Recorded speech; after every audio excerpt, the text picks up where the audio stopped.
Good morning everyone. मैं S Tiwari अपने YouTube channel yes classes में सभी का स्वागत करता हूं। आज की क्लास में हम पढ़ेंगे हिंदी व्याकरण। हिंदी व्याकरण के अंतर्गत वर्ण विचार पर चर्चा करेंगे। अब बात करते हैं वर्ण विचार की, यानी सबसे पहले हम जानेंगे कि वर्ण होता क्या है, यानी शब्दों के। अब बात करते हैं वर्ण की, तो भाषा की सबसे छोटी इकाई को वर्ण कहते हैं। कहने का मतलब जिनके टुकड़े ना हो सके, जैसे छोटा आ हो गया आपका, या बड़ा आ हो गया, छोटी ई हो गई, ईटीसी। यानी कहने का मतलब जो हिंदी वर्णमाला में जिनके खंड या टुकड़े ना हो सके उन्हें कहा जाता है वर्ण। अब बात करते हैं वर्णों की, तो हिंदी वर्णमाला के अंतर्गत कुल वर्णों की कुल संख्या कितनी है, तो वर्णों की कुल संख्या कितनी है 52। अब बात करते हैं ये 52 वर्ण किस प्रकार से हैं और कौन कौन से हैं। सबसे पहले हम बात करते हैं वर्ण को। वर्ण को दो भागों में बांटा गया है। पहला आपका स्वर है और दूसरा आपका व्यंजन है। स्वरों की संख्या अगर पूछी जाएगी तो स्वरों की संख्या है 11।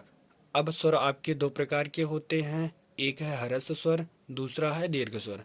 बात करते हैं ह्रस्व स्वर में, ये छोटा, छोटी, छोटा ऊ, री, यानी ह्रस्व स्वरों की संख्या 4 है। और दीर्घ स्वरों की संख्या पूछी जाए तो बड़ा, बड़ी, बड़ाऊ, ए, ओ और अ, इनकी संख्या कितनी है 7 है। 7 और 4 टोटल मिला के आपके 11 स्वर हैं। अब बात करते हैं व्यंजन की, तो व्यंजन हमारे टोटल हिंदी वर्णमाला में व्यंजनों की कुल संख्या 41 है।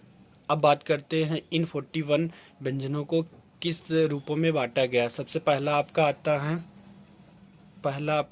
बात करते हैं व्यंजनों की, तो पहला आपका हो गया स्पर्श व्यंजन, दूसरा आपका है पहला स्पर्श व्यंजन, दूसरा आपका है अंतःस्थ व्यंजन, तीसरा है ऊष्म व्यंजन, और चौथा आगत व्यंजन, और पांचवा है संयुक्त व्यंजन।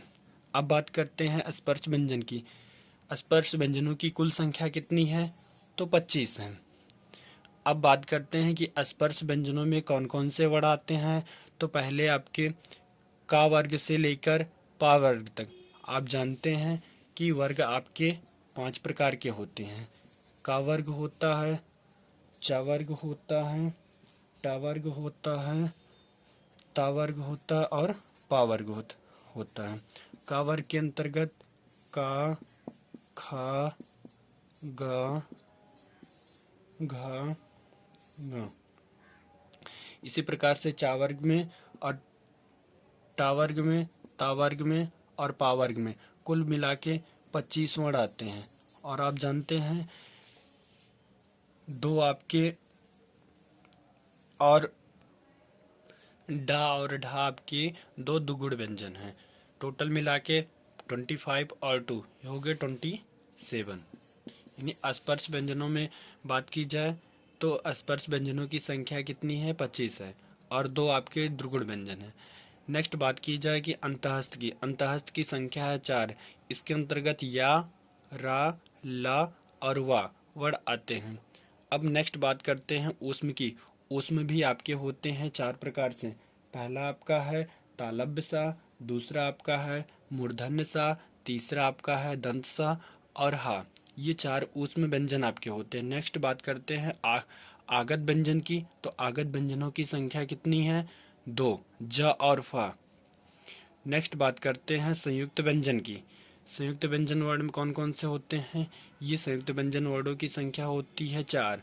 पहला है छा, दूसरा त्रा, ज्ञा और स्रा। टोटल मिला के आप देखेंगे कि 41 व्यंजन, यानी 41 व्यंजन 11 स्वर, कुल मिलाकर वर्णों की कुल संख्या 52। हिंदी वर्णमाला में वर्णों की संख्या पूछी जाए तो 52, और स्वरों की संख्या पूछी जाए तो 11, और व्यंजन की संख्या पूछी जाए तो 41 होते हैं। आज की इस वीडियो में हम स्वरों के विभाजन के बारे में पढ़ लिए। नेक्स्ट वीडियो में हम व्यंजन के वर्डों के नेक्स्ट वीडियो में हम स्वर तथा व्यंजन के उच्चारण स्थानों की चर्चा करेंगे। दोस्तों, क्लास कैसा लगा? Thanks for watching.